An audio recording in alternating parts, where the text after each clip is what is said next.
Hi guys, my name is Travis Youngs. I am a personal trainer, self-employed, and I deal with multiple athletes of all levels, ages, sizes, ranges, and so I am self-employed in that manner. Now, I want to take you into a world of a project, one project in particular, going into the certification process, where I have the time to be able to work with a young kid, 17 years old, who will be named John for the purpose of this project. And I was able to work with him as his strength and conditioning coach going forward. So first off, I want to be able to talk about the role of a strength and conditioning specialist, right? It is a little different than just being a personal trainer. So when you're talking about being a strength and conditioning specialist, you start to bring in the world of sport specificity a little bit more, right? In John's case, we had to be able to talk about a situation where he is a football wide receiver, right? For John, as a wide receiver, he has the responsibility of being one of the more skilled athletes on the field. There's a lot that he has to be able to accomplish between agility, acceleration, outright speed, and power in order to be able to get off the line and beat his defender. All right? So the project was pretty much a tall order of working with John, simply because there are a lot of different parameters that have to go into his training program. Right? I'm going to go into all of those parameters today as part of my lesson to you guys about my role as a strength and conditioning specialist for John. Now, due to COVID-19, I don't have all of the materials that I need to demonstrate, but I do have a barbell in which I will show some of the weightlifting, Olympic weightlifting exercises, some of his more powerlifting exercises that will keep regular, and I will try my best to accommodate with what I have around me in order to demonstrate for you guys what goes into his program and how I would teach it. So not only with the weight room, I would also go into what we did, what John and I did for his warm-up and his cool-down. So I already wrote his program and spanned it out for a year, right? When you're talking about being a strength and conditioning specialist, you have to understand that spanning something for a year deals with periodization, right? We have to know that he has to be in an off season, he has to go into a preseason, he has an early season and a competitive season. Then he goes back into an off season. So there's his cycle. Now, football is a little different. Football, different than most sports, has a lot more contact, a lot more jarring. So there's a lot that has to go into this whole entire process. Early in the off season, we have to make sure that John is conditioned. We set his goals, we find out what he wants to do, and we relate them to the NFL Combine test. Now, the NFL Combine test of the 40-yard dash, the vertical jump, the broad jump, and the 20-yard shuffle may not exactly be the best test as to what John can do on the football field, but it gives coaches parameters to say, like, what is this body in front of me and what can it do? So we use that as the assessment throughout John's year-long adventure in his training program, right? In the off-season, we have to focus in on conditioning. John's going to have a lot of responsibility being a skilled receiver or skilled position within the game of football. He's going to have to be able to run the expanse of the field, run different routes, beat his defender, and maybe get contact or physical with that defender. And so he has to also carry strength, right? In the NFL Combine assessments, there is the 225 bench press measure. Now, John is 17 years old. He's a high school athlete. 225 seems a little lofty for what his capability is now. So anything in the program that I wrote for the year was set at 135, hoping to progress to 155, and maybe by the end of the season, progressing to reps at 185 pounds. That was our goal that we set for that year, going into his senior year, where we would be able to start the table all over again, beginning at 185 and ending at 225. So in the off season, we have to be able to build his foundation. We have to build his base, his conditioning, his strength. We have to make sure that his mobility is on point between his ankles, his knees, his hips, his shoulders, so that way he has full range of motion to be able to catch a ball. We also want to make sure that his weightlifting, his power lifts are also safe and on point so that way he can grow effectively. If he has any mechanical issues when he squats or when he bench presses, he may not feel anything now, but he could go into forced injury later down the road simply because of something that we didn't fix in the off season. We want to be able to take John and say, all right, we built our foundation, we built this level, and now we can go into something called the first floor, or what I call the first floor. We can start building upon what we built what we built in the foundation phase in his off season. We now have good margin numbers for his lifts, for his speed, for all of his determining factors that come into that NFL Combine test. And in the preseason, he'll be able to go ahead and use it using his drills that his coaches will give him. Maybe his coaches will give him route drills with catches at the end of the routes. Maybe his coaches will give him shuffle drills going through ladders. Anything sports specific while he is in his actual practice, we get to kind of apply in the preseason. So me as the strength and conditioning coach, I do have to start to listen a little bit more than the off season. Then I have to listen to his coaches a little bit more. They're going to start wanting certain things to happen in the preseason and dictating a lot of John's practices. So with that, I have to adhere and come up with a schedule that allows John not only to continue to build strength, but also recover. So that's where flexibility and mobility is truly going to come in this preseason. So in the off season, we had John maybe holding a lot more isometric movements from core strength to just flat out mobility and flexibility movements. Preseason, we add movement to that. We test John's coordination a good bit and ramp that up throughout the entire preseason. So by the end of preseason, he's feeling confident and ready to move his body the best way that he knows how. And the competitive season, we can call this the early season, we can call this the end of the competitive season. In football, is typically one large picture, simply because of the contact, the amount of reps, the amount of running, the game length. It doesn't really favor too long into the season or too early in the season. The wear and tear does grow, but the hits feel the same. So with John, we have to make sure that he is still on a high intensity but low volume training session. So now we're getting into his higher percentages with his lifts. He's still getting stronger as the season goes on, so that way if his team were to make a playoff picture, he's feeling stronger. He's still ramping up, and we are gearing toward his peak at the end or the competitive season. So early on, we're still looking at percentages of maybe 70 to 75%. Mid-season, we're looking at 75 to 80, 85%. End of season, we're looking at about 85 to 90, maybe even 95%, depending on how he has actually progressed. We want to be able to take that time, once season is over, give him his final assessments before he goes into the postseason and say, all right, John, this is our whole picture. We get to see what you did and how you've grown since before the season all the way through to season, and at this point where coaches would be looking at you to scout and see what you were made of, see how far you've come. So now we get to see everything, the culmination of all those work, all at 100% effort. That's the look of going into the end season, into his postseason's all about recovery, right?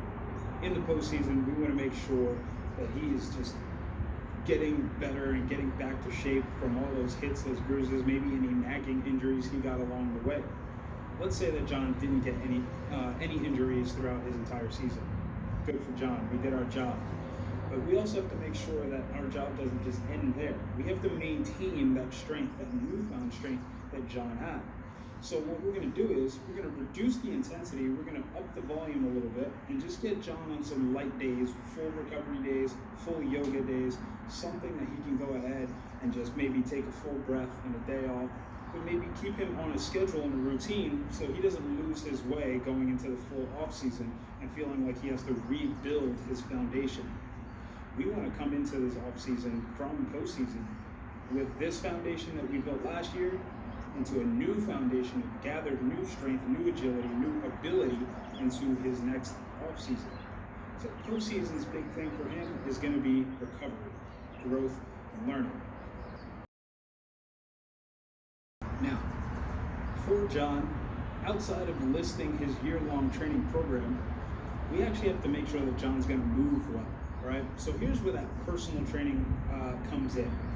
I have to be able to make sure that in that off season, which is all important, that he learns and he grows all in a nice linear path. I have to make sure that his Olympic weight lifts are also sound and safe and technically correct. I have to make sure that his power lifts are not an endangerment to himself. I have to make sure that John in this time is getting his mobility, his stretching, his dynamic warm up in, and that he's doing his static stretching post his workout and all of his conditioning workouts, and not getting any of these things confused. So like I said earlier, I'm going to take you guys through a couple of his lifts, a couple of warm-ups that I programmed for him, and some ideas that I brought in for his cool down. First, I'm going to start with the Olympic lifts, detailing them from what they would look like in the off season through to later in the season when he's getting a little bit stronger and a little bit more confident. First things first, we want to talk about the snatch. Since John is going to be I'm going to consider him a novice weightlifter, the snatch is going to be broken down into a hang and a power variation.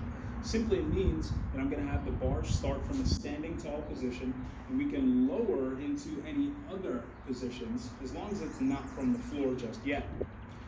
The power position refers to the catch, and that's where we're going to make sure that he learns how to use his hips as he receives the barbell. The snatch as a whole is where the movement of the bar is raised and in one swift motion brought to an overhead position. For John, we're going to start the whole off season going into a hang power snatch. It'll look a little something like this, and then I'll break it down.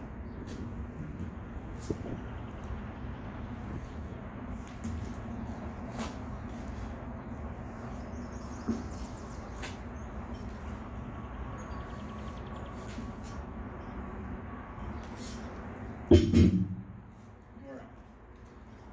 John's going to have to be able to go ahead and make sure that he can learn how to move his hips, not only in a seated position, but in an extensive position, making sure that he raises and gets his full extension using this power box that is his hip. So, first things first, we just want to look at his snatch positions, and we just wanted to go over this briefly from the hang. We want to make sure that he can lower about down to mid-thigh or to his knee with a relatively flat back, no curving. All right? This can also be lowered down below the knee and with weight to the floor. Head will be forward, he rises up, full extension, receives the bar above parallel, and we get to bring it down. That'll be the hang power snatch, our variation that we keep for John. Pretty simple while he learns. We're only going to look at about 50% for RPE, rate of perceived exertion, but about 4 or 5 here throughout the off season as he learns. The next lift that John's going to have to concern himself with is the power clean. So, hang power clean, much like the hang power snatch, means that it'll happen from any place off of the floor. For this particular case, John's going to stand it up. He'll learn to lower it down right above the knee, hit triple extension just like the snatch, but this time he'll only catch and flip his elbows, bringing them to the chest, or to the shoulder, sorry. So, it'll look a little something like this.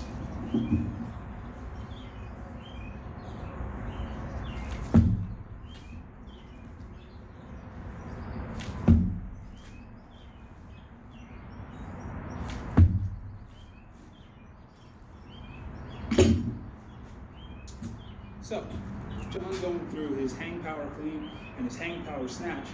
The purpose for this is John has to be a powerful athlete. He has to be able to learn how to use his strength that he's going to build and apply it into speed over time. John's going to be able to learn how to do this with the Olympic weightlifts because it teaches his body how to hit full range of motion in a very short, explosive amount of time. This is very similar to when a receiver is on the line and before a play starts, needs to be able to make his direction or his cut without giving away or losing his advantage on his defender. Olympic lifts are going to be a great way for John to be able to learn how his total body works how to continue to keep his strength going up in a linear path, and also build that power that's oh so important for a football player. So now that we covered the Olympic lifts, let's get right into the root of what John's programming is going to really have and be sustained across his training season. Again, our hope is with these lifts, these power lifts, is that there's a linear progression of strength and growth. These bad boys are going to be his root simply because they are all out strength. Unlike the Olympic lifts, which have to happen in a good specific time and speed and use a little bit more technique, the power lifts develop raw strength. We have the squat, we have the bench press, and the deadlift. In the order of a powerlifting event, we would have our back squat first, our bench press second, and our deadlift last. John's going to have to deal with the bench press when he goes into an NFL Combine assessment in college as well, and in the end of the year for high school. The back squat gives him his leg and root strength, along with his core and his low back. All right? So we're going to talk about these three lifts in a brief moment and be able to go over what we're looking for there. So guys, I mentioned before that due to COVID-19 and gym closures, I'm going to try and give you guys the best example of these three lifts that I can without any other equipment. First, the back squat. The bar is going to be placed on the traps behind the neck. Arms are going to be about shoulder width apart. Feet are going to be a little wider than shoulder width apart. I'll show you guys from a nice wide angle here. What we're essentially looking for is that John continues to keep a flat back, a slight hinge in the hip, and then he lowers down, keeping his weight on the ball of his foot to his heel. We want to aim for his hips to drop below parallel of his knees.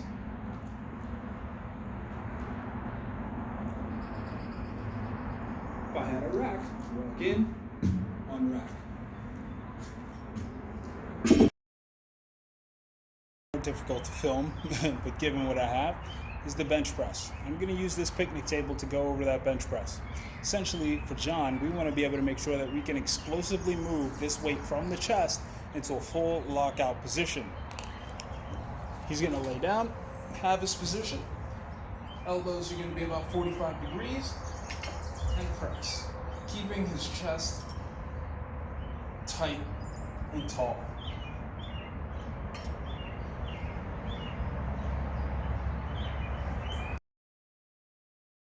Not least will be the deadlift.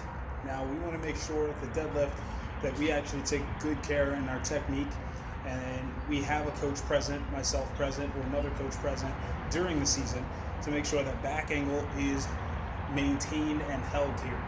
There's a lot of chance for injury simply because this is taught incorrectly. With the deadlift, this is what we're looking for. Nice flat back, good hinged hip,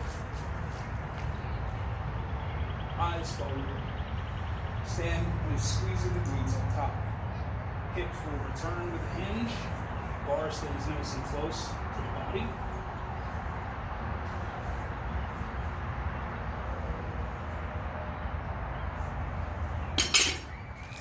And then we are allowed to be able to build strength driving from the floor. One of John's goals is going to be able to get a taller vertical jump. The deadlift deals with being able to get off of the floor with a good, stable set of motion, chain of motion, and be able to drive upward against gravity. Deadlift is going to be huge in learning how to get John's vertical jump taller. All right, guys, rounding out John's whole weightlifting protocol, we have his warm-up and we have his cool-down. Now, I gave John two different warm-ups, one for in weight room and one for when he's at the track and he has conditioning workouts to do. First, we'll talk about the workout that his warm-up that he'll do when he is indoors. Burpees, sets of push-ups, and air squats. Very similar to his air squats that he would do with the barbell. An air squat just looks a little something like this. No weight, hands can be out in front. We're just gonna squat down. Burpees, much like squat thrusts, are going to be all the way down to the floor, chest reaching the floor. In one swift motion. Push-ups, we're going to have hands just outside of the shoulder width. And all we're going to do is lower down. Now, when John is outdoors, he has something slightly different, working in 30-meter dimensions. He's going to have high knees, butt kickers, and karaokes. All right? So for his high knees, let's just pretend that I'm running 30 meters out. Hands are going to stay over top. And he's running with dorsiflexed feet, high knees for 30 meters. His butt kickers, still dorsiflexed in the foot, he's going to look to kick his butt. Karaoke, in a twisting motion, he's going to move for 30 meters and then back. All right? We want to make sure that John is moving super well, especially through his hips. So I also added walking lunges. I don't need too great a depth, as that can also be an exercise for him and make him actually soar going into his workout. So I'm just looking for John to maintain 90-degree angles as he walks for 30 meters. That's what we're looking for John's warm-up. In addition to John's actual structured warm-up, he's going to go ahead and run 2 laps on a 400-meter track, making 800 meters. Just looking for him to go ahead and get that done under about 3 minutes, something to get his heart rate going. His cool down is going to consist of 1 lap, super slow around the track, just above a walk. We want to make sure that John's heart rate can come down safely and not go from activity to nothing at all. It's not good for the heart walls. It's not what we want. So, John's cool down just consists, like I said, of 1 400-meter jog around the track. All right? So, we know John's warm-up for indoor and outdoor. We also know John's cool down. We'll carry that throughout the season so that way he has some familiarity with it as he goes along. He can start to break a sweat. We'll keep the same things there. We'll just make them a little bit faster as he does get better and better with his warm-up and understanding of that warm-up. I mentioned mobility, and we want to make sure that John is staying mobile and he's taking care of his body to help prevent injury. There are a couple particular stretches that I gave John throughout the entire year so that way he can hold that down, and that's to prevent low back injury, chest injury, leg injury, anything like that. The first stretch is going to be a T-spine stretch where John lays down flat, brings his knees to his chest, and rolls them to one side. He'll hold for 1 minute and hold for 1 minute. Try to relax the head, find both shoulders down on the floor. I also mentioned that he's going to have stretching across his chest. What I need John to be able to do here is clasp his hands around, and he's just simply going to broaden his chest and pull back, opening. This would be great for his core, as we'll do a lot of strengthening for that. He just opens his chest. As he gets better, he may be able to open up, grab a wall, and be able to turn to one side. Opening his chest on one arm, grab a wall, open his chest on the other side. We do want to go over that lunge stretch where he can actually sit there a little longer. What we'll do is take a longer back leg, not letting him touch the floor. Keep his chest tall and reach, allowing his psoas to open up. Anything that could be causing him low back pain just from his daily movements of all of his weight lifts and his power lifts. These get pretty tight with all of that hip flexing. So we have to make sure that we also undo what we did do in the weight room. There you have it, guys. That's my role as a strength and conditioning coach for John as we go through his actual football season. We need to make sure that John is going to be able to stay mobile, strong, and powerful, and be ready for all of his assessments that have to come to him throughout any moment, from sport all the way down to just his off season and being an athlete in the regular world. There is one thing I did want to mention that I had noted in the actual programming piece. During the in-season and the competitive season, while I am writing work for John and I will assist him within the gym, I have to adhere as the specialist and not the head coach. I have to adhere to the staff of the actual football team. If they say that any of the movements may be too grueling or that John is too tired throughout his games, It is up to me to make sure that there are any changes or rests that have to be administered for John. My job is now second to the head coach or the assistant coaches on a football team when it is in season. Off season, preseason, and postseason, if asked, that is my job. I am primary number one, as coaches cannot work with athletes during those times due to school rules from high school to NCAA. So I just want to make sure that we all wrap this all up. I work with John from the off season, his preseason, in season, postseason, and back to the off season, assessing his goals at the end of each one of those seasons to make sure that we're actually doing I'm actually doing my job, and he's doing his job as an athlete and adhering to his workouts. Biggest thing that we can ever do is to make sure that we do not push him too hard and that we take our time through this process. Thanks, guys, for hearing me out. That is my program, and that's my look that I have given John for his strength and conditioning coach program through the year. Have a good one. Stay safe.